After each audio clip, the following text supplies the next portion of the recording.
ఎవరు అధికారంలో ఉన్నా ఆయన వాళ్ళకి శత్రువు. ఒకప్పుడు ఐఏఎస్ అధికారి పర్యావరణం మీదన పోరాటం చేస్తుంటారు.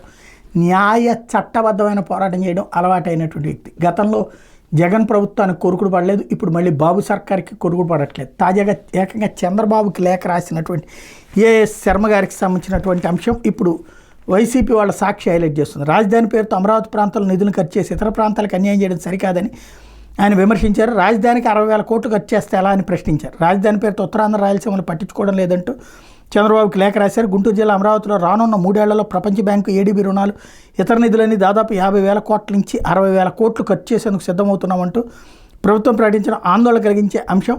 ఈ రుణభారం భవిష్యత్తులో రాష్ట్ర వ్యాప్తంగా అన్ని ప్రాంతాల ప్రజలపైన పడుతుంది. రాష్ట్రానికి వచ్చే ఆదాయంలో ఉత్తరాంధ్ర రాయలసీమ ప్రాంతాల ప్రజల నుంచి కూడా ఉంటుంది. ఈ విషయాన్ని ప్రభుత్వం గుర్తెరగాలి. అమరావతి రాజధాని వల్ల మిగిలిన ప్రాంతాలకు ఎంత లాభం ఉందో తెలియదు, కానీ అన్యాయం మాత్రం తీవ్రంగా జరుగుతుంది. ఉత్తరాంధ్ర ప్రజల ఆస్తిగా భావిస్తున్న స్టీల్ ప్లాంట్ని ప్రైవేటీకరణ చేస్తుంటే దాన్ని ఆపకుండా పక్కనే నక్కపల్లిలో private company Arcelor Mittal steel ప్లాంట్ని స్థాపించేది మొగ్గు చూపడం ఎంతవరకు సమంజసం? ఈ ఒక్క నిర్ణయంతో చంద్రబాబు ప్రభుత్వానికి ఉత్తరాంధ్రపై ఉన్న ఉదాసీనత బట్టబయలైంది. ఉత్తరాంధ్ర రాయలసీమ అభివృద్ధి కోసం విభజన చట్టంలో ఉన్న హామీల మీద ఇంతవరకు కూటమి ప్రభుత్వం కేంద్రంతో చర్చించకపోవడం కూడా మీ నిర్లక్ష్యానికి నిదర్శనం. ఈ వ్యవహారం మీద మీరు చూపించిన చొరవ మీద తక్షణమే శ్వేతపత్రం విడుదల చేయాలి. రాజధాని పేరుతో బిల్డింగులు, హంగుల మీద ప్రజలు నిధులు ఖర్చు చేసే బదులుగా ప్రభుత్వ విధానాల వికేంద్రీకరణ, ప్రజల వద్దకు ప్రభుత్వాన్ని తీసుకురావడం, ప్రజాస్వామ్య విధానాల మీద దృష్టి సారిస్తే మంచిది.